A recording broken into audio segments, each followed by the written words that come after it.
ان کے دلوں کو کیسے دیکھا تھا؟ میں تو قرآن مجید کی عظمت پہ حیران ہوتا ہوں۔ اللہ جانتے تھے کچھ منافق آئیں گے، ان کے دل مریض ہوں گے، وہ اندر کے کوڑے ہوں گے، دل کے کالے ہوں گے، ظاہر و باہر سے ہر طرف ان کے چہروں پہ کالک ملی ہوگی، سیاہی کے اندر دھلے ہوئے ہوں گے، اور کوڑ کے ایسے مریض کہ اپنی منافقت کی وجہ سے نعوذ باللہ ان کو صحابہ بھی منافق نظر آتے ہوں گے۔ تو اللہ نے کہا لقد رضی اللہ عن المؤمنین اذ یبایعونک تحت الشجرہ، اللہ بیت رضوان والے 1400 1500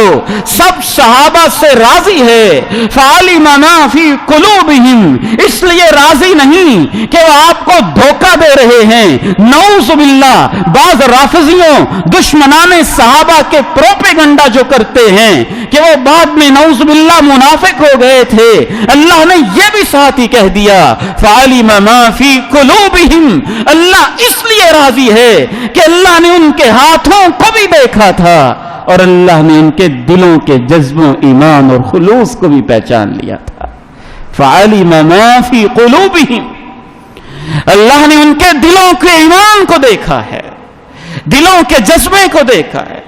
اور اسی سے آنکھوں سے بات میں اللہ نے کہا الزمہم کلمۃ التقوی وکانوا احق بها واہلها، اللہ نے تقوی ہی تقوی ان کے کردار میں، ان کی زبانوں پہ، ان کے دلوں پہ جاری کر دیا تھا۔ ذرا میرے ساتھ غور کیجئے گا، جہاد تو بہت سارے ہوئے، بدر کا میدان سجا، اس کی اپنی شان ہے، احد کا میدان سجا، اس کی اپنی شان ہے، احزاب و خندق کے میدان سجے، ان کی اپنی شان ہے، فتح مکہ ہوئی، اس کی اپنی شان ہے، تبوک کا معرکہ ہوا، اس کی اپنی شان ہے، لیکن بیت رضوان کی کوئی خاص ہی شان ہے کہ اس کے بارے میں پوری سورہ بھی اتری، اور اللہ نے یہ بھی کہا ان کے ہاتھوں پہ میرا ہاتھ ہے۔ اس کی وجہ کیا ہے؟ بہت ساری وجوہات میں سے ایک بنیادی وجہ آج سمجھ لیجئے۔ بدر میں صحابہ جنگ کے لیے تیار تھے، گھوڑے موجود تھے، زریں موجود تھیں، اسلحہ موجود تھا، احد میں ذہنی طور پر تیار تھے، حنین میں تیار تھے، باقی معاملات میں میدانوں میں تیار تھے، اور بیت رضوان یہ ایسی منفرد بیعت تھی، جنگ کے لیے تیار نہیں ہیں۔ آپ جانتے ہیں حالت احرام میں تو انسان اپنے بال اور ناخن بھی تراش نہیں سکتا، نہتے ہیں، زیادہ سے زیادہ